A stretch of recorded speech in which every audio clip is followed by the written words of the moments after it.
Hey,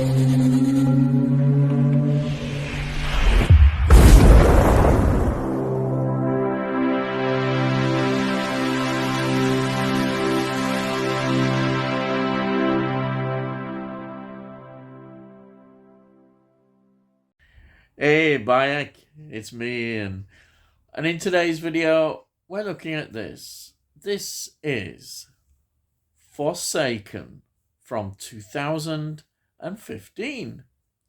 Now, this is a Western, and it's brilliant. I absolutely love this.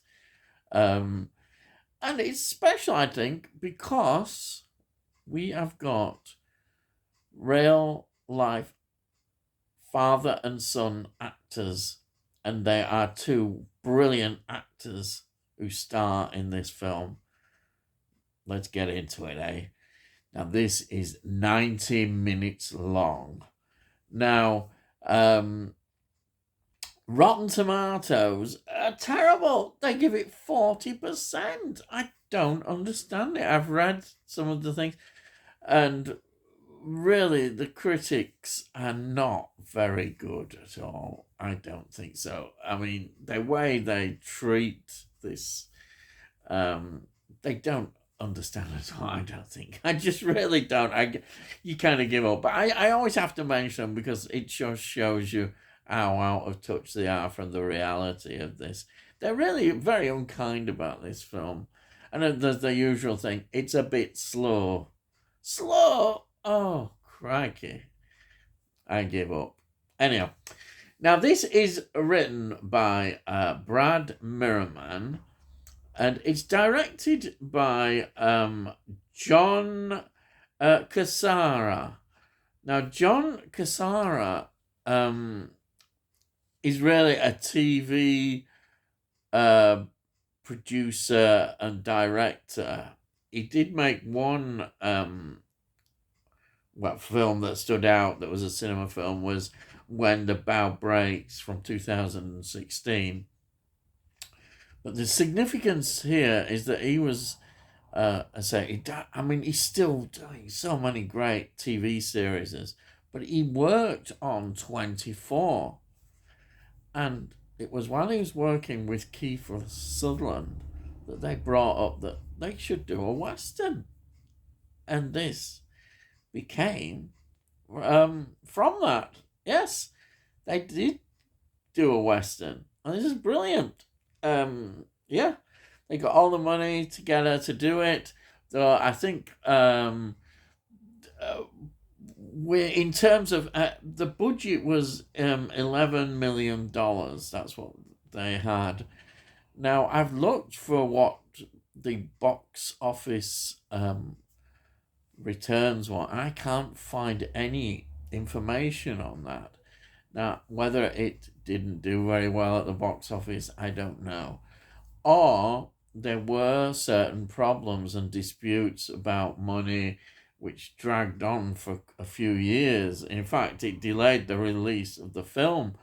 But it did, it did get released. So I wonder if that had an effect on it, really, which is a shame, anyhow.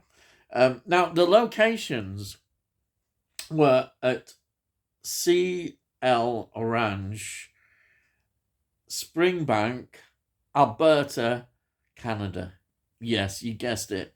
It was a Canadian location filming. There was a lot of Canadian money as well involved.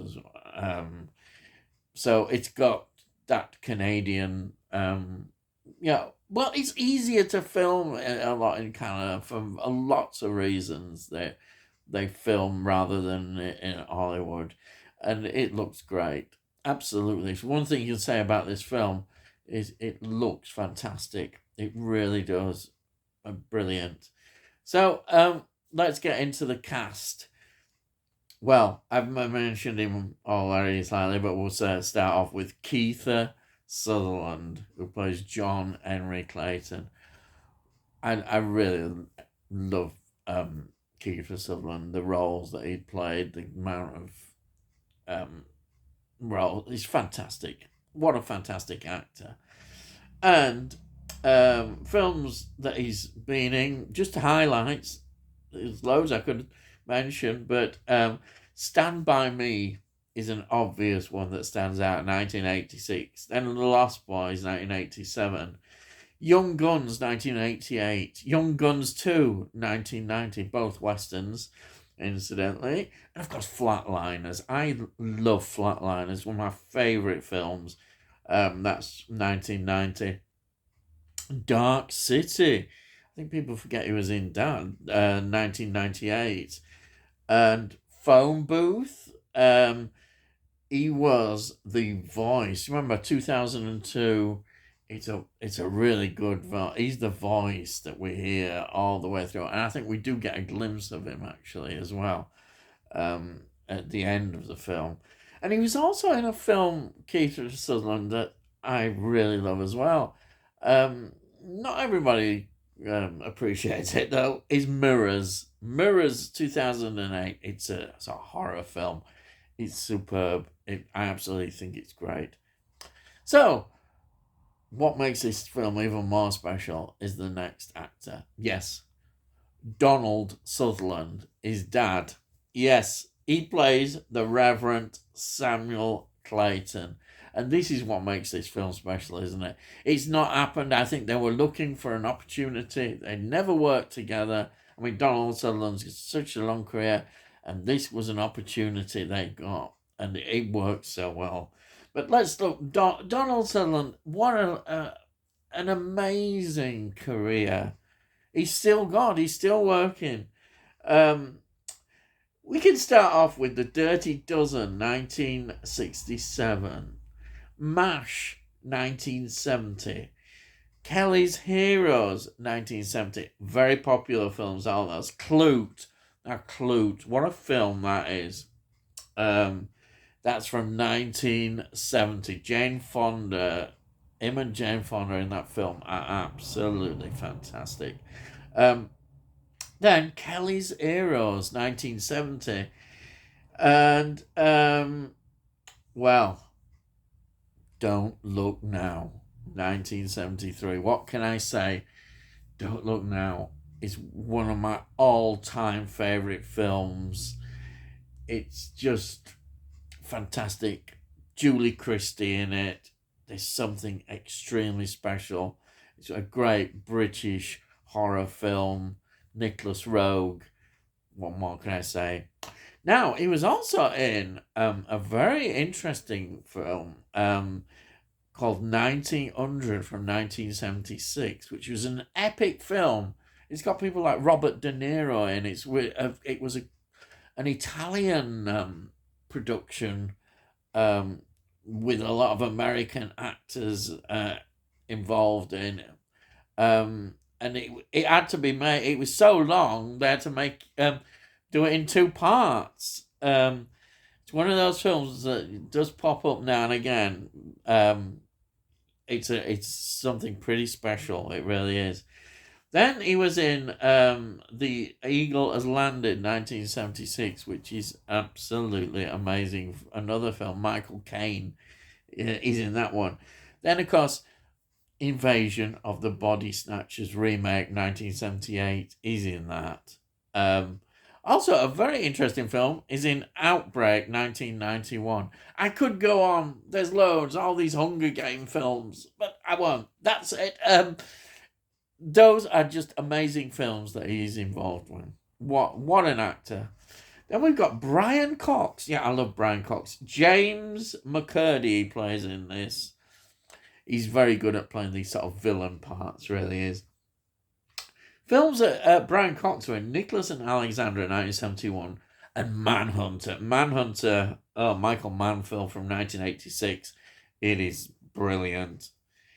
And he plays Hannibal Lecter in this. And wow, he is great. Then he was in Braveheart, 1995. He was in The Bourne Identity, 2002. And The Bourne Supremacy, 2004. He was in X-Men 2, 2003. It was in Red Eye 2005. That's a good film as well. Zodiac, I've come across that a lot. 2007, it was in that. Also, it was in Rise of the Planet of the Apes remake 2011. And an horror film which is really well thought of. The autopsy, I can say it, of Jane Doe from 2016. That is considered an amazing film. Yes. I must actually get that in my collection sometime.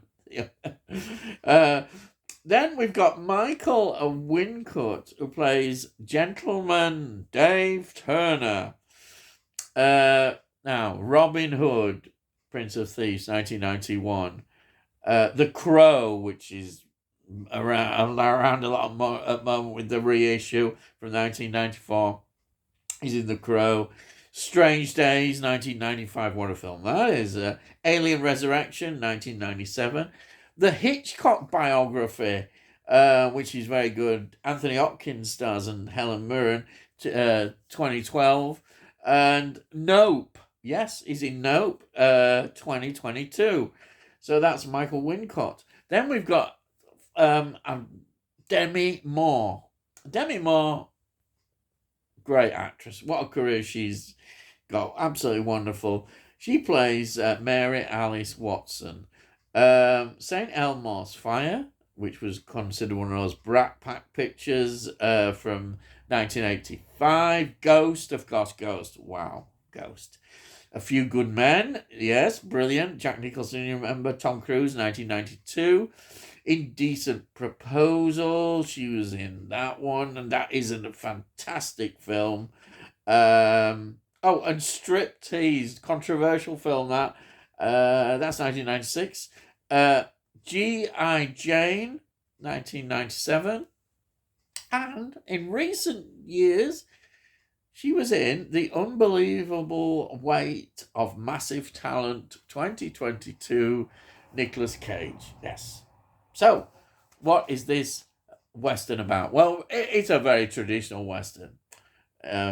So, following his time fighting in the American Civil War, John Henry was a gunfighter as well. And then he's come back home. And his dad is a Reverend Clayton, and they don't get on. He's very bitter. And of course, he doesn't know his mother's died in between time, and there's a lot of issues between them. So we've got this father and son dynamic. But also in the background, what we've got a local gang who's controlled by Brian Cox's character, James McCurdy. They're wanting to buy the land, which was a big occurrence with the old theme for the rail companies and all this. And that is going on. You've got all the threat, and the locals don't know what to do. They're terrified by all this, and they've been forced or killed. And they need somebody to sort it out. Yes, he used to be a gunfighter. He was a bit anny, but of course he's playing the reluctant gunfighter who has put his gun away. Yeah, these are very things. But honestly, this works so well. The story, okay, is very simple in that sense, but it's beautifully done. And the acting, you cannot fault the acting. It works right across the board. I think even a lot of people say, Demi Moore's not in it much. But she just adds that extra bit. She's the thing where the men go away to war, and when they come back, all their sweethearts, all the women they want, well, they've all remarried. Time's moved on. They can't wait for them if it's gone a long time period. And you get that theme is very much between them. They were in love when they were younger, but she's now a mother. And it's beautifully done. It's a nice little role that I think it just adds a lot to it. But you cannot deny the relationship between father and son, as portrayed, say, by Keith and Donald, is just It's brilliant. I absolutely loved it, and you can feel that emotion in there. They've really it feels very real. That's what I've got to say. And this film is a great film. You know, I think if you're not, even if you're not a big fan of westerns, I think you can really appreciate how good this film is. And the more I watch a western like this, the more I think I really like these westerns like this. They've got great themes. They're often very simplified, but they're really good. And this does hark back to a more traditional kind of western in terms of writing and the way it's presented. And it's very enjoyable. I absolutely loved it. I had a ball. I've been watching a few westerns recently, and I like these sort of more recent ones, which are traditional, as well as the different, more darker ones as well. That I've enjoyed those as well, the darker side. But this one was good. It's got all those traditional Western themes, which really work well. I enjoyed it. Highly recommended this film, and I'm so glad that they got together to be able to perform together. It's great to see them together. Two great actors, father and son, brilliant. That's it. Before I go, show you the film again. There it is. You've seen it. Oh, there it is. There is a nice behind-the-scenes kind of little featurette on here, which is good. It adds a bit more insight. I'd love to have had more, but it's good because there is interviews with certainly Keith is in it and the director, and there's a nice disc. It's not very expensive. I'm sure you could pick it up quite easy. I'm really pleased. I can't wait to watch it again. And it looks good. It's fantastic. It really looks good. And that's it. So if you're new to the channel, please subscribe. We'll let you know when I put out these videos. And also look in the playlist. You can see all the types of things that I review and look at, and TV series as well as films. Music as well now. And if you like this particular video, please give this video a like. It gets it out of YouTube and all algorithms and all that stuff. And if you've got any comments, please put your comments down. I love to read your comments, and I'll always reply to them. And it costs notes. You can't say fair and not, can they? By heck, you can't. So all I've got to say is, I'll see thee again.